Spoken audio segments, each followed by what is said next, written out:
Hey, welcome back to the Josh Bots channel.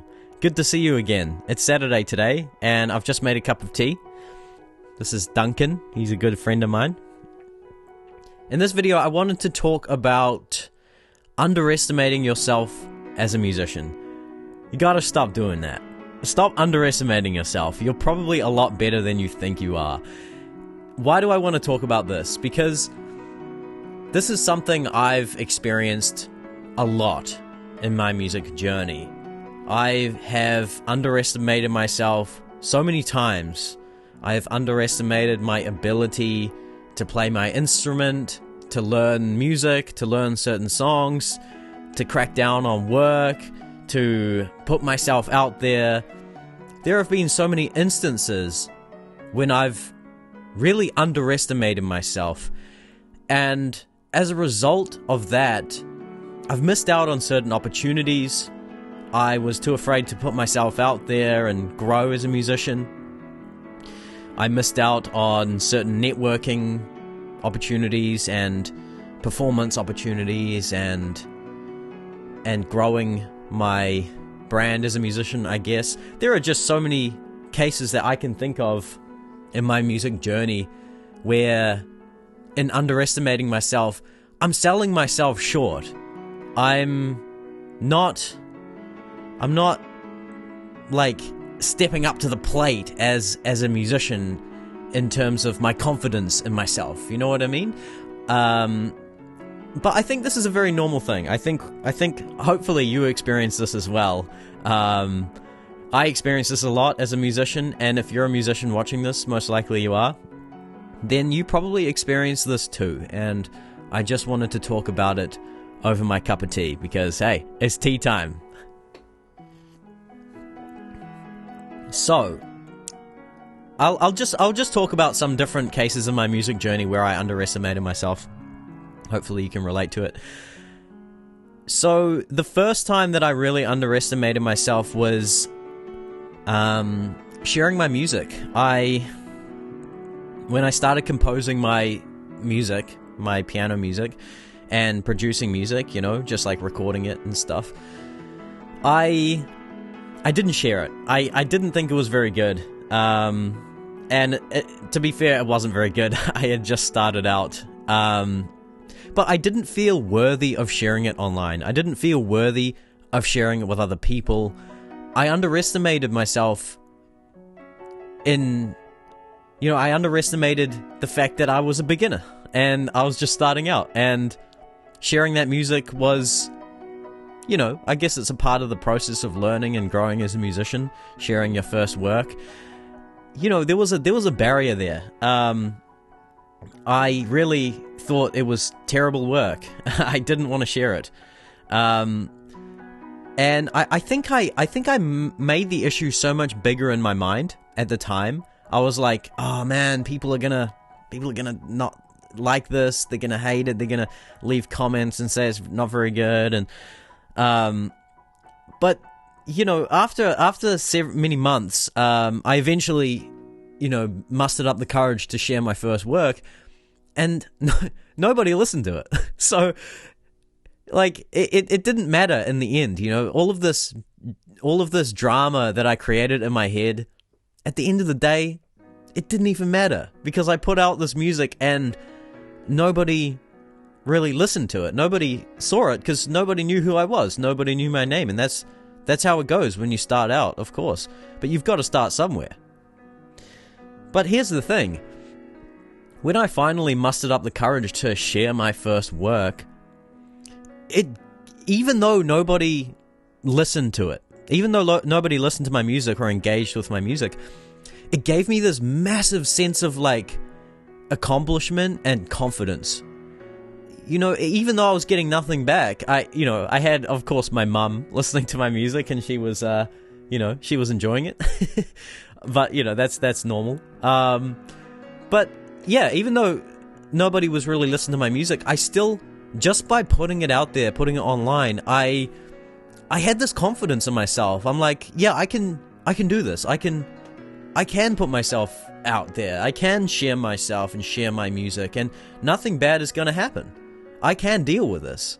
I can deal with being out here in front of a camera and talking about something. I can deal with sharing my music online and it not being very good, because hey, I'm just starting out, and yeah, I'll learn as I go.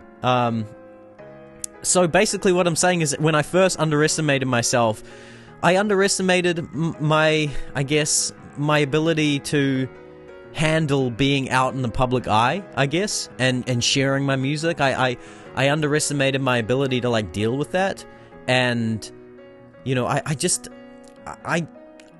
eventually had to push past that barrier. And when I did push past that barrier and started to share my work online, it was like oh, actually this isn't so bad. This is fine. I can do this. I have the ability, I have the power to do this. You know what I mean? I have the strength within to that sounds so like find the strength within. No.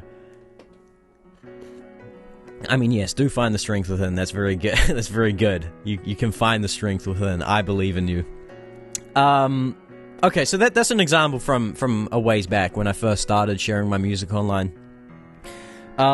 Here's a more recent example. So I was playing a gig several months ago with my singer Emily, who I work with, and Emily Alice, and we were playing, and I have the Nord Stage 3. So this year I got the Nord Stage 3, and generally when you have a Nord Stage 3, people seem to think that you're quite good at the keyboard, and that's understandable because the Nord Stage 3 is like a very high-end keyboard, and you don't just own a Nord Stage 3. It's almost like a sign of a somewhat decent keyboard player, somewhat professional, or at least heading in that direction, or straight up 100% professional. You see a lot of amazing players with Nord Stage 3s. When I first got it this year, I didn't think worthy of it. I didn't think myself worthy of it, and that's another example. I got the Nord Stage 3, and I was like, man, do I even deserve to have this? Am I good enough to have this? It's ridiculous thinking. Of course, I deserve to have a Nord Stage 3. I've put in enough practice, and I've got to a certain point in my music journey. Like, I think I'm at the point where I deserve a Nord Stage 3. But, you know, at the time, my mind was like, oh no, I can't put videos of myself playing this because it's such a high-end keyboard. I might not be worthy of it. It's a weird train of thought, right? This is underestimating myself. But anyway, we were playing this gig at a place, it was a bar in town called Inch Bar. Excuse the tea drinking. Or don't excuse it. Get your own tea. Join me. And the guy who was running the show, it was an open mic night, he took a photo of us and put it on Facebook. And he got this comment on it saying like, what's the keyboard player's name? And the singer, this local singer who runs a really good covers band in town, she contacted me just on the basis that I had a Nord Stage 3. She didn't even hear my music. She just saw that I had a Nord Stage 3 and kind of automatically assumed that I guess I know what I'm doing as a keyboard player. And so she contacted me about jumping in on the keyboard role for her covers band because her current keyboard player, a guy named Michael Crawford, who is like one of New Zealand's best keyboard players, that guy is incredible. She contacted me to cover in for Mike Crawford on some gigs. When I got that message, I immediately downplayed my ability. I felt that I couldn't do it. I felt that I wasn't good enough to jump in on a really good covers band and learn all of their music and cover for this guy Mike Crawford, who is like phenomenal. I underestimated myself majorly. She sent me the set list, and it was like huge. There was something like there was like 40 tunes on there. And one thing that I'm not very good at in my music journey, or up until recently, was learning tunes. I have always had somewhat of an originality complex, I call it, where I struggled to learn other people's music, which is a weird little barrier that I've had in music. But I saw that set list of like 40 songs, and I'm like, there's no way that I can learn that set list. There's no way. I am not at that level yet. So I actually declined the offer. I said, no, I can't do this, sorry, I'm too busy, and it's just not an opportunity that I can accept. I'm really sorry. I felt terrible saying no, because it almost felt like I was, like they couldn't play these gigs.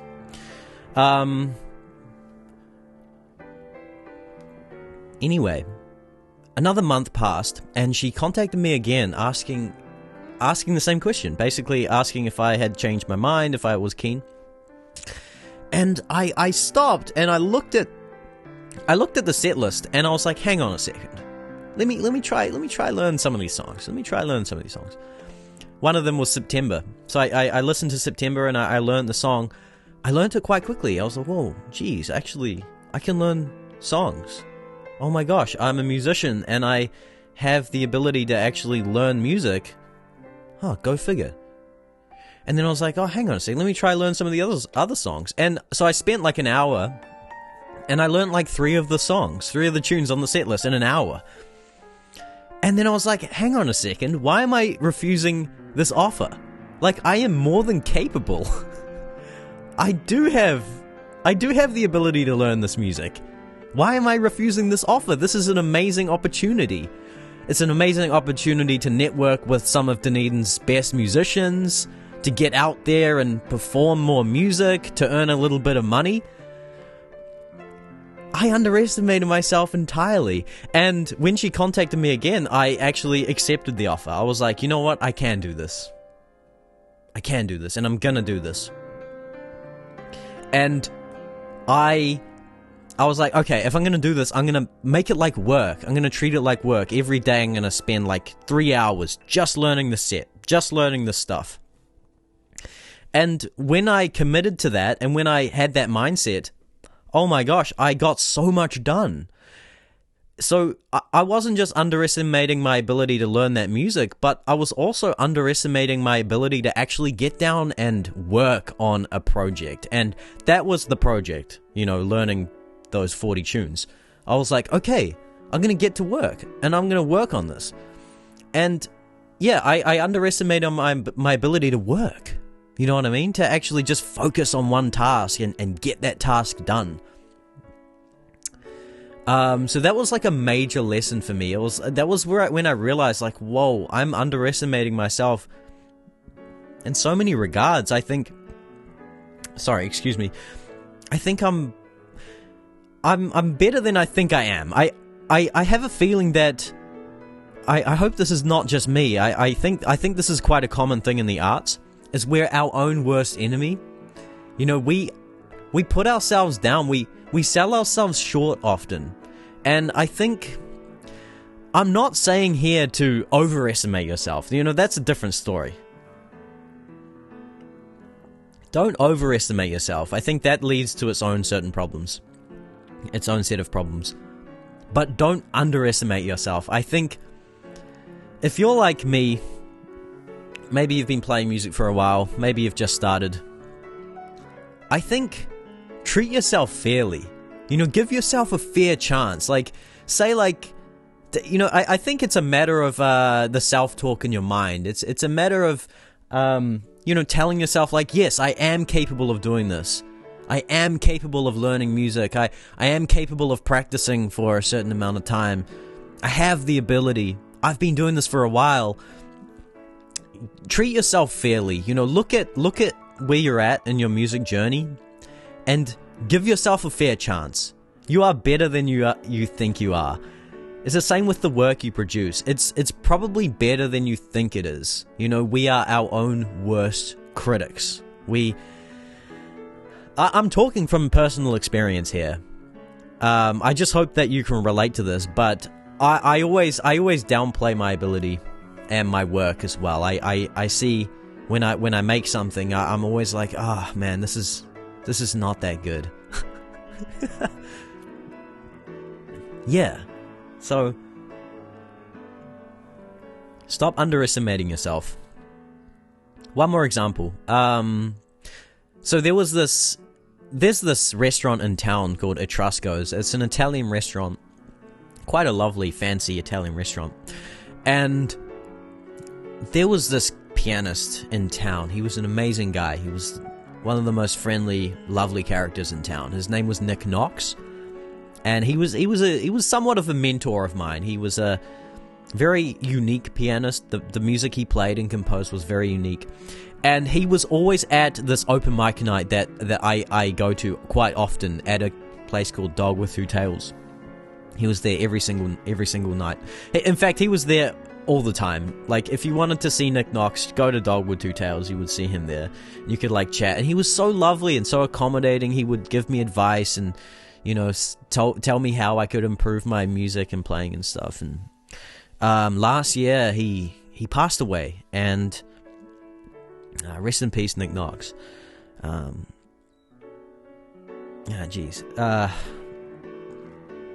Sorry, well, yeah, he was playing across the road from Dog with Two Tails at Etrusco's, this Italian restaurant. He was the pianist there, because there's a piano in this restaurant. And someone told me that, you know, the spot was free. No one was playing piano there. And I was like, oh, that's a great opportunity for me. Maybe I could go there and you know, perform my music and earn a bit of money on the side. Well, guess what? I didn't for months. I didn't do it. I didn't think I was worthy enough. I procrastinated it. I downplayed my ability. I underestimated myself completely. And half the year went by, and I don't know, I suddenly just had this revelation where I was like, why am I not doing this? Why am I not putting myself out there and just seizing this opportunity? This is an amazing opportunity to, like, grow as a musician, to put myself out on the line and do something challenging and do something new. So I was like, screw it, man, I'm just gonna do it. I'm gonna do it. So I went there and I introduced myself to the restaurant owner, or the guys who run it. And the next night I was playing the piano there, and I absolutely loved it. It was an amazing thing. And so I was playing there every Tuesday and Thursday night for the following few months, and earning a little bit of money, getting paid with a pasta as well every night, a large pasta. And I was more than capable. Oh my gosh. Most people weren't even listening to the music. It's like background music, you know? And I loved it. And I felt like, oh my gosh, why didn't I do this sooner? I feel like I could have been doing this for the past 2 years. Why was I underestimating myself? This was an incredible opportunity. Opportunity to grow as a musician, to share my music, to earn a bit of money. Yeah. So, that's to say that underestimating yourself is not the best thing sometimes. I think it's good, don't get me wrong, it's good to stay humble. It's very good to stay humble. Just treat yourself fairly is what I'm saying. You know, don't think that you're all that. Don't think that you're better than you are. So I think you want to find that line, you know, you want to find that balance between, you don't want to underestimate yourself, you don't want to overestimate yourself. You want to treat yourself fairly. You want to give yourself you know, like, yeah, at least believe yourself. Believe in yourself. I'd say it's better to lean more on the side of overconfidence while still staying humble. Gosh, it's complex. My tea's almost done. I think I've said most of what I wanted to say. Duncan is no longer in his spa pool. I've drained it. Sorry, Duncan. Sorry, bud. Yeah, so I really hope you got some value from this video. I didn't know what this was going to be like. I just wanted to sit down and talk about how I've underestimated myself in my music journey, and how it has, you know, in many ways robbed me of certain opportunities to grow as a musician and put myself out there. But on the other side of underestimating myself was just going for opportunities, just seizing the day and seeing what happens. And I found in my own personal experience that when I've done that, when I've put myself out there and when I've just bullheaded run into an opportunity, only good things have come from it. Even when I've stumbled, I've learned so much about myself, about my, how I work as a musician, how I work with other people. I feel like you're much better off just going for it, just seizing the day, going for certain opportunities, treating yourself fairly as a musician. You are definitely better than you think you are. So hopefully this really resonated with you. It resonated with me. This is a message I needed. So with that being said, this is my last mouthful of tea left in this cup. Poor Duncan's out of the pool now. He's out of the pool. With that being said, this is the JoshBots channel. Don't forget to vibe and subscribe. And here's to my last mouthful of tea. See you later. Thanks for watching. Bye-bye.